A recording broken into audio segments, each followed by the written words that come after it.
হজরতে ওমরে ফারুক রাদিয়াল্লাহু তাআলা আনহু এর ঈদ শপিং।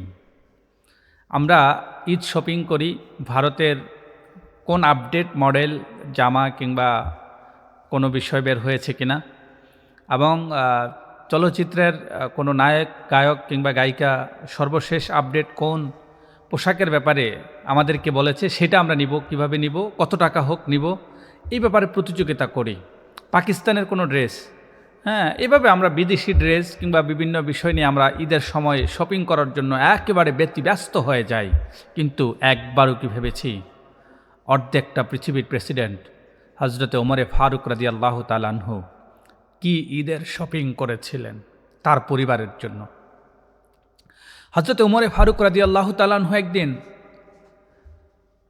কিছুদিন পরেই ঈদ, তার কয়েকদিন পূর্বে যখন বাসায় ফিরেছেন, বিবি ডেকে বললেন, স্বামী গো, সারা পৃথিবীতে আপনি এদিকে সেদিকে তাকিয়ে দেখেন অনেকেই ঈদের শপিং করেছে বাচ্চাদের জন্য, আপনার ছোট্ট বাচ্চাটা বায়না করেছে ঈদের শপিং করবে।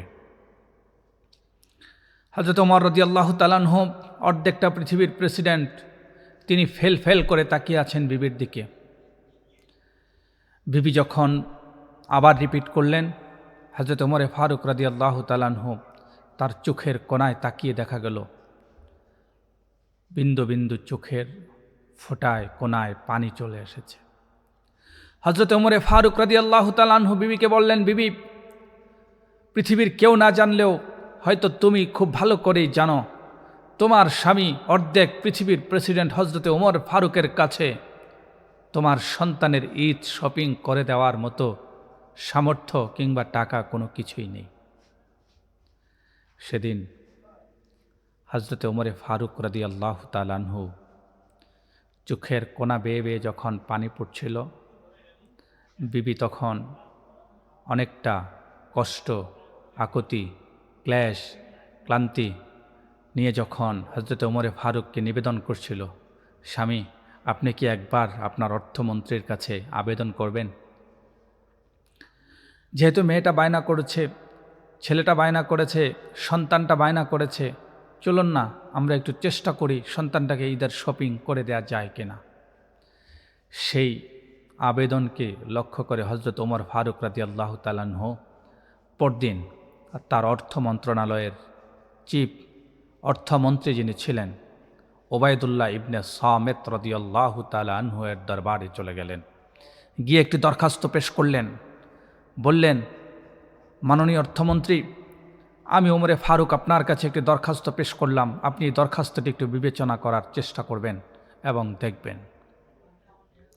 প্রিয় বন্ধু, যদি আমাদের দেশের পরিস্থিতি হতো, অর্থমন্ত্রী প্রধানমন্ত্রীকে এসে বারবার অনুনয় বিনয় করতে করতে হুঁশ থাকতো না। কিন্তু ওমর রাদিয়াল্লাহু তাআলা আনহু তার অর্ধেকটা পৃথিবীর প্রেসিডেন্ট হয়েও তিনি তার অর্থমন্ত্রীর কাছে গেলেন।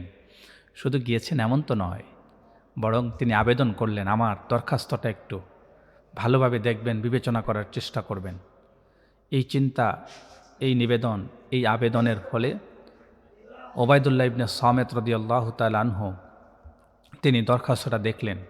দেখার পরে দেখলেন ওখানে লেখা আছে, হযরত ওমরে ফারুকের পরবর্তী মাসের 1 মাসের বেতন অগ্রিম হযরত ওমরে ফারুক রাদিয়াল্লাহু তাআলা আনহু চেয়েছেন, আবেদন করেছেন যে তার 1 মাসের বেতন তাকে দেয়া যাবে কি না। এটা দেখার পরে ওবায়দুল্লাহ ইবনে সামেত রাদিয়াল্লাহু তাআলা আনহু ধ্যার করে তিনি তার চোখের পানি ফেলে আল্লাহর কাছে চিৎকার দিয়ে বলেন, আল্লাহ, তুমি আমাদেরকে কি আমিরুল মুমিনিন দিয়েছ, কি নেতা দিয়েছ। এই নেতা তার সন্তানকে ঈদের শপিং করে দেওয়ার মতো অর্থ পর্যন্ত তার কাছে নাই। তিনি আমার কাছে আবেদন করেছেন অগ্রিম 1 মাসের বেতনের জন্য।